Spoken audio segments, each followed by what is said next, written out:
평생 남에게 싫은 소리 한 번 못하고 살아온 사람이 있다.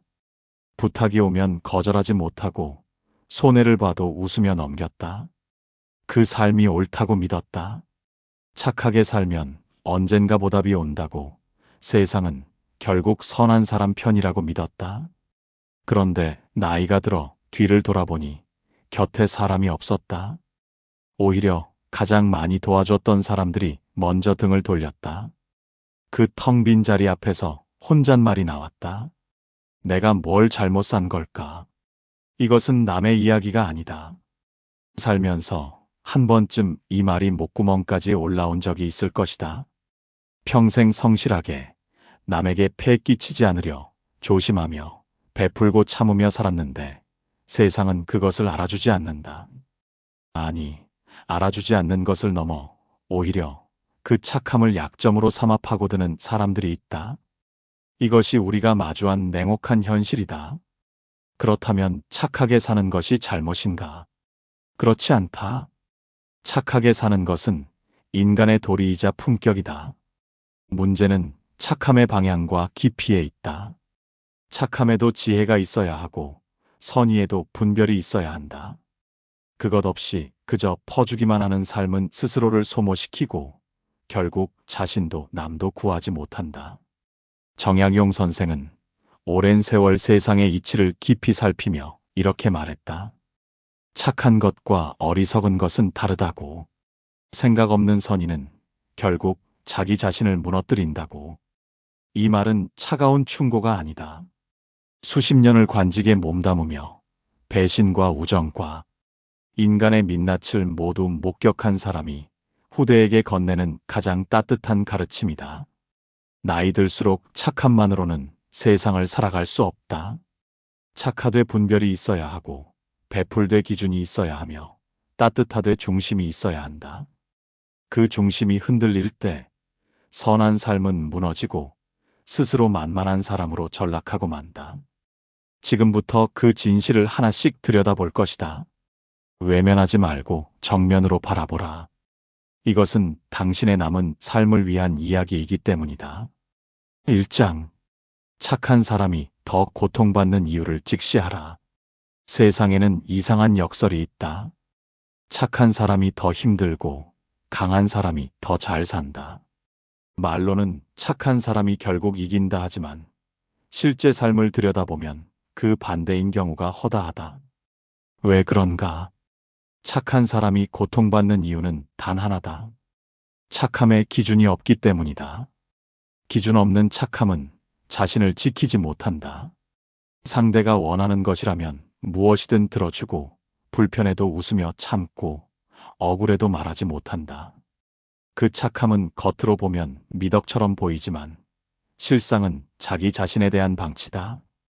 자신을 소중히 여기지 않는 사람을 세상도 소중히 여기지 않는 법이다. 생각해보라.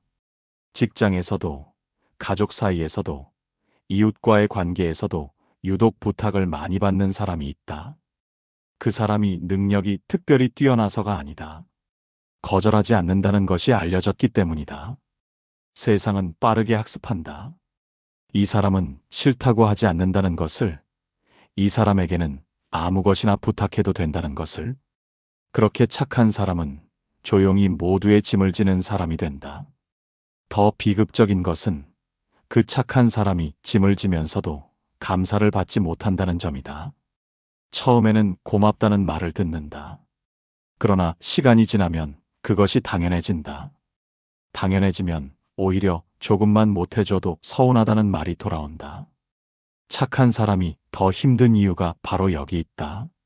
베풀미 당연한 것이 되는 순간 그 사람은 사람으로 대우받는 것이 아니라 도구로 사용되기 시작한다. 정약용은 이것을 날카롭게 보았다. 모든 사람을 다 도우려는 자는 결국 아무도 제대로 돕지 못한다. 힘은 유한하고 시간도 유한하다. 분별 없이 퍼주다 보면 정작 도와야 할 사람, 함께해야 할 사람에게는 아무것도 남지 않는다. 그것이 착한 사람의 가장 큰 비극이다. 소중한 것을 지키지 못한 채 소모되는 삶. 그 삶이 옳다고 부를 수는 없다. 착한 사람이 고통받지 않으려면 먼저 이 진실을 받아들여야 한다. 모든 부탁에 응하는 것이 착한 것이 아니다. 모든 요구를 수용하는 것이 덕이 아니다. 진짜 착함은 줄 것과 주지 말아야 할 것을 아는 데서 시작한다. 그 알미 없는 착함은 착함이 아니라 무기력함이다. 이것을 직시하라. 그리고 이제부터 달라져야 한다. 베풀매도 방향이 있어야 한다. 방향 없는 베풀문 강을 바다로 흘려보내는 것과 같다. 착한 사람이 더 고통받는 세상은 불공평하다. 그러나 그 불공평한 세상에서 스스로를 지키는 것은 자기 자신의 몫이다. 세상이 바뀌기를 기다리지 말라. 지금 당장 자신의 착함에 기준을 세워라. 그것이 고통에서 벗어나는 첫 번째 걸음이다. 2장. 거절할 줄 모르는 삶이 얼마나 위험한지 알라. 거절하지 못하는 사람은 자신의 삶을 살지 못한다. 이것은 단순한 과정이 아니다. 남의 부탁을 거절하지 못하면 자신의 시간이 남의 것이 되고 자신의 에너지가 남의 것이 되고 결국 자신의 삶 자체가 남의 요구에 의해 채워진다. 정작 자기 자신이 원하는 것, 해야 하는 것, 소중히 여기는 것은 뒤로 밀리고 또 밀려 끝내 사라지고 만다. 왜 거절하지 못하는가? 이유는 하나다. 거절했을 때 상대가 서운해할까봐, 관계가 나빠질까봐, 나쁜 사람으로 보일까봐 두렵기 때문이다. 그 두려움이 입을 막는다. 그런데 곰곰이 생각해보라. 거절을 못해서 들어준 부탁이 진짜 관계를 지켜줬는가? 억지로 들어준 부탁으로 쌓인 관계는 진심이 아니다. 그것은 두려움으로 유지되는 관계다. 그런 관계는 언젠가 반드시 무너진다. 더 무서운 것은 거절하지 못하는 사람에게 사람들이 점점 더 많은 것을 요구한다는 사실이다. 처음에는 작은 부탁이다. 이것 좀 도와줘. 이번 한 번만. 그런데 한 번이 두 번이 되고 두 번이 습관이 된다. 거절을 모르는 사람이라는 것이 확인되는 순간 주변 사람들은 무의식적으로 그 사람을 더 부리기 시작한다. 착취가 착취처럼 느껴지지 않도록 아주 자연스럽게 노년에 접어들어 이 패턴을 발견하는 사람들이 많다. 자식에게도 며느리에게도 이웃에게도 평생 들어주기만 했는데 이제 내가 힘든데 아무도 곁에 없다. 그 서글픔이 얼마나 깊은지. 그 서글픔의 뿌리가 바로 거절하지 못한 수십 년에 있다. 거절은 관계를 끊는 것이 아니다. 거절은 자신의 자리를 지키는 것이다. 자신의 자리가 있어야 진짜 관계가 성립된다. 정약용은 단호히 말한다. 가르침에도 받을 준비가 된 자에게 주어야 한다고. 아무에게나 주는 것은 낭비이고 받을 그릇이 없는 자에게 주는 것은 오히려 해가 된다고. 이것은 단지 학문에 대한 이야기가 아니다. 삶의 모든 영역에서 통하는 이치다. 도움도, 시간도, 에너지도, 사랑도 마찬가지다. 받을 준비가 된 사람에게, 진심으로 필요한 사람에게 주어야 한다. 그렇지 않으면 그 선의는 낭비되고 만다. 지금부터라도 거절을 배워야 한다. 거절은 기술이다. 타고나는 것이 아니라 연습하는 것이다. 처음에는 불편하다. 상대의 눈빛이 바뀌는 것이 두렵다. 그러나 한 번, 두 번 경험하면 안다. 거절한다고 진짜 관계가 끊어지지 않는다는 것을, 오히려 거절할 줄 아는 사람을 세상은 더 존중한다는 것을, 아니오라고 말할 수 있어야 예라는 말에 무게가 실린다. 거절이 없는 수락은 그저 습관일 뿐이다. 거절은 상대를 밀어내는 것이 아니다. 자신을 지키는 것이다. 자신을 지켜야 남도 지킬 수 있다. 모든 부탁에 고개를 끄덕이며 살아온 삶을 이제는 멈추어라. 그리고 이렇게 말하라. 이것은 내가 할 일이 아닙니다. 그 한마디가 당신의 남은 삶을 바꾼다. 3장. 사람을 볼 줄 아는 눈을 반드시 가져야 한다.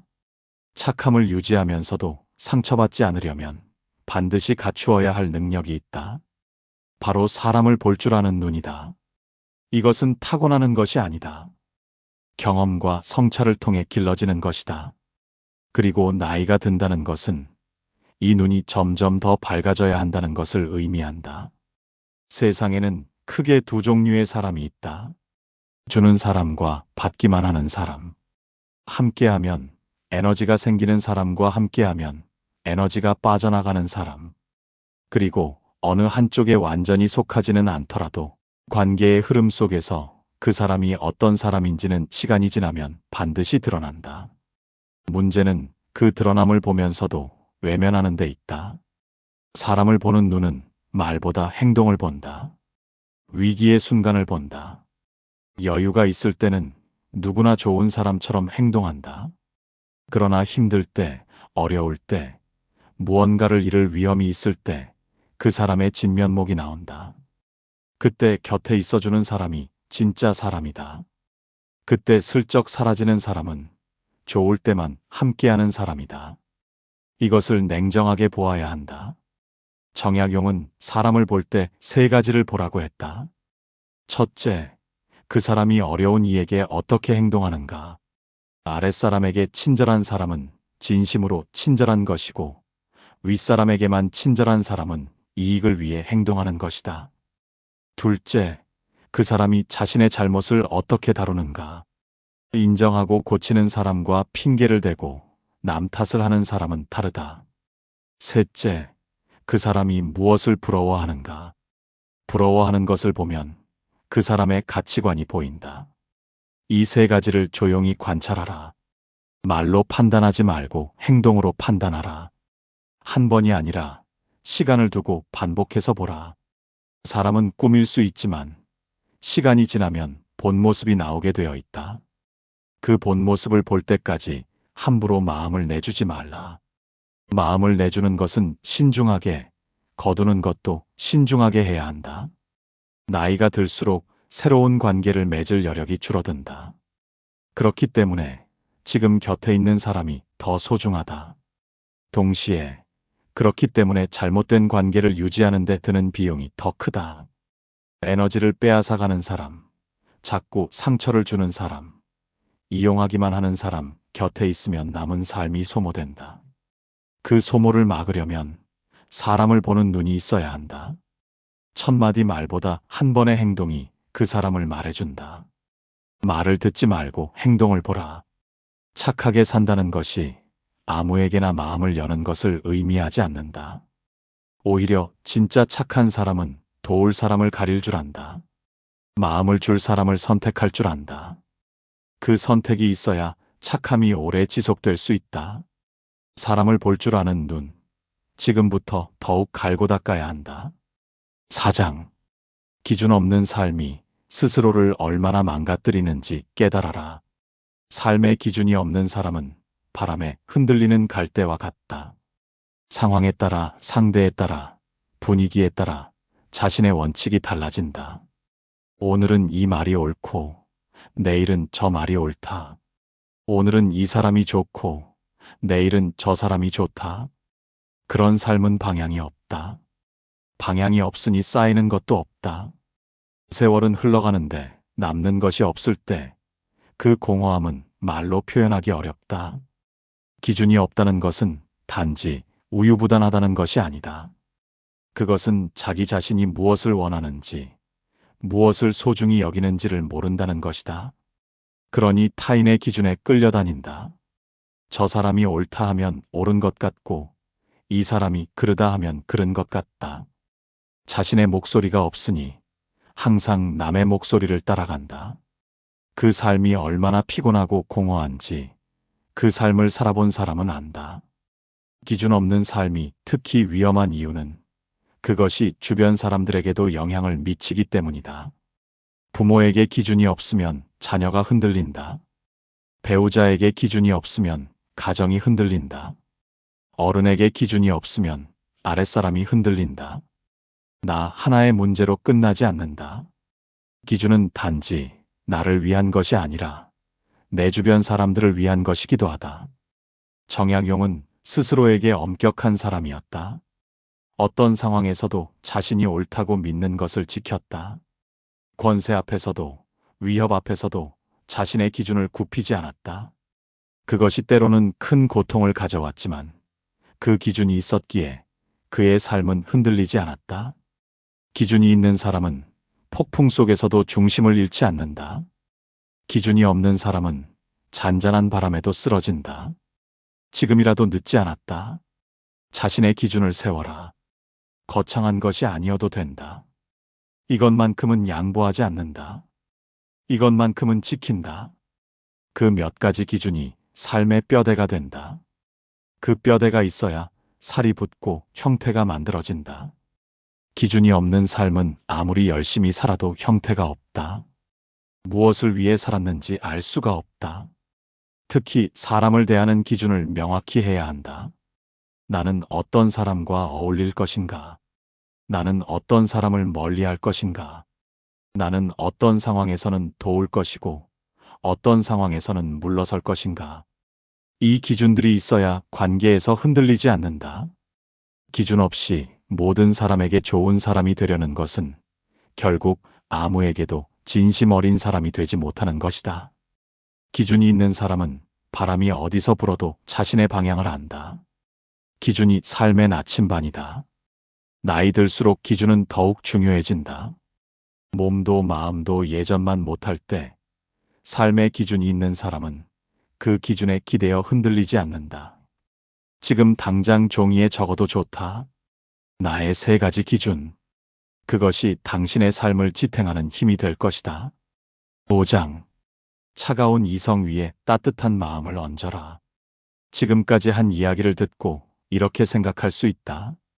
그러면 차갑게 살아야 한다는 것인가? 계산하며 살아야 한다는 것인가? 아니다. 전혀 그렇지 않다. 정약용이 가르친 것은 차가운 삶이 아니다. 차가운 이성 위에 따뜻한 마음을 얻는 것이다. 이 2가지가 함께 있어야 비로소 진짜 착함이 완성된다. 차가운 이성이란 무엇인가? 현실을 있는 그대로 보는 것이다. 사람을 있는 그대로 보는 것이다. 감정에 휘둘리지 않고 일시적인 동정에 흔들리지 않고 장기적인 관점에서 무엇이 진짜 도움인지를 판단하는 것이다. 그 판단이 없으면 베풀미 낭비가 되고 도움이 의존을 만들고 선의가 오히려 상대를 해친다.